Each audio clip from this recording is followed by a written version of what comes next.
All right, here we go. Attempt number 4 or 5. Grounded the fuel pump, and it's gonna be loud, I think. You can hear it. Yep, there it off. went. Oh, and we have fire, and it's really loud. It wasn't so bad. I mean, not if you got baby sleeping, but.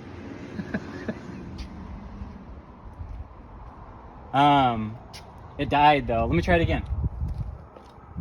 Yeah, if nothing else, just cycle the key 3 or 4 times to get that fuel pump to really pressure up.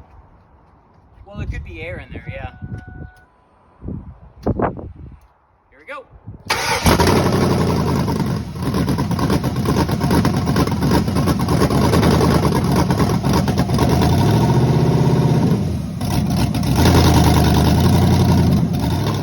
This video is for Justin on all the trials I've gone through to get this Ford Ranger to its current state, which is running. Still not drivable. Here's the Ford Ranger. So here's the Ford Ranger and what I've done so far to this point. Obviously, I've got some things yet to work out, but we'll start by taking a look under the car. From the underside, I have replaced the drive shaft. I believe the length I had to get it shortened is to a 52 1/2 inches. It could be just a little bit longer, my opinion, but this is what the drive shaft shop set me up with. Underneath, you'll see that I actually used the factory crossbar, and I raised the transmission with a 1-inch aluminum block, and then, of course, replaced the bolts on there. But after I mounted the transmission to the crossbar, the rest was putting the engine onto a leveling jack. Let's go take a look at that. Now, when I say I put the engine on a leveling jack, there is a tool that you can buy at any Harbor Freight or Northern Tool, and it rests on both sides of the fender well. You can attach a chain to both sides of the engine block, and that allows you to level it.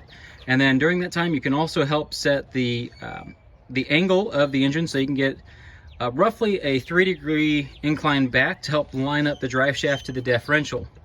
I then centered it between the frame rails for the center pulley, which you can't see right there. I believe it was around 9.5 inches center to center from frame rail to pulley, but I did favor the left side about a 1/4 inch. I'm not wanting to go too far with that. For the steering shaft, we'll visit that in just a second. It's in my shop right now. And I've used the S10 swap headers that you can buy from Summit Racing. As for electrical, what I've decided to do is I posted up a couple weeks ago on the Facebook page on how everybody's mounted their ECU. And what I decided is that I'm gonna mount mine right here in the battery box. I'm gonna build some brackets for that. And that's gonna be case closed on that. And then I'll mount the battery on the other side. And I'll put a heat shield in front of that with the air filter coming right before that. My top radiator tube right here, I am gonna have to replace this. I don't have the clearance to get the intake through it. So we're gonna work on that a little bit. So this is just a temporary Band-Aid. Now as for the motor mounts, I don't think you're gonna be able to see them. So we'll just move on to the fuse box.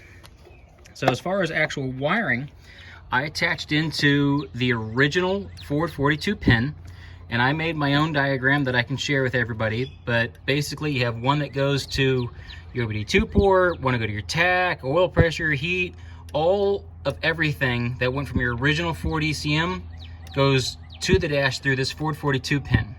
And to me, this was the simplest, to just connect right into this pin, and then I don't have to worry about rewiring anything.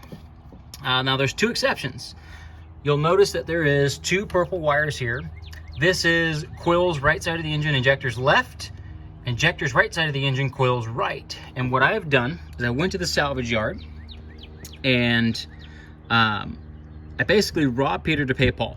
So you'll notice that the silver pins here, I added into this fuse box 2 additional fuse spots on the main fuses and 2 additional relays. And it's pretty straightforward because these, you're gonna have 4-pin relays, and all you need is a signal wire. Well, as it turns out, the fuel pump relay right here, Ford uses a positive signal, which comes from the column, and a negative ground that comes from the PCM. But the GM computer sends a positive signal. So all you have to do is remove one of the wires and redirect the fuel pump power on to these two relays, and then I added a ground, and then the signal wire that came from the Ford 42 pin into the fuel relay location was done. That way I have a positive signal wire, fuel pump is grounded, and then you get your load and your source. These two, like I mentioned a minute ago, I had to add ground wire for both. The signal wire was from the fuel pump on when these come on, which is vehicle run and start. And then, like I said, I added a power from here, and then that's where my source is coming from. And then my load goes back in through into, I added basically some splices that I salvaged from the other Chevy Tahoe. And, oh boy, I'm trying to keep it simple, run a mechanical fan. I did have the ECM enabled for electric fans. That is going to be a future upgrade, and my plan for that is going to be to swap out to a bigger radiator, but this will allow me just to get it running until I finalize everything, identify other problems, then I can move forward with issues that need improved upon. But the goal here, the reason I'm in pretty good pace to getting things done, is I want to get this done for LS Fest. So if it works out, I'll see you guys there. If it doesn't, I'm gonna call a tow truck. Almost forgot the steering shaft. I'm working on that right now. So lovely little workbench here. And what I've discovered is that a 3/4 double D fitting, so 3/4 double D to 3/4 double D, actually mounts right up to the factory steering column. And I'm getting my measurements right now as we speak. So I'm gonna get this, cut this to length, and then I'll add a second 3/4 double D to 3/4. And then my original plan was to go U-joint short, short, that way I can direct around the headers. And I was gonna use this, which is 3/4 double D to 1 inch. And you'll notice that I popped it open like a clamshell to get the piece that I wanted to go to the Ford rack and pinion. Well, I couldn't identify what this shape was called. I kept searching teardrop and diamond. Turns out it's called a Ford triangle. So if you go on Amazon, you can actually get a Ford triangle to 3/4 double D. And yeah, I went ahead and ordered one of those, but I still have the option of welding this. I've already got it pretty well lined up on how I was gonna put it together. It's not enough to bite with the pins, but I was planning on just a couple of 3 welds, one right here, one on the back, and then one over here. That way I can still have some clamp. And then all I would need to do is clock this, and then a heim joint to keep this from flexing back and forth.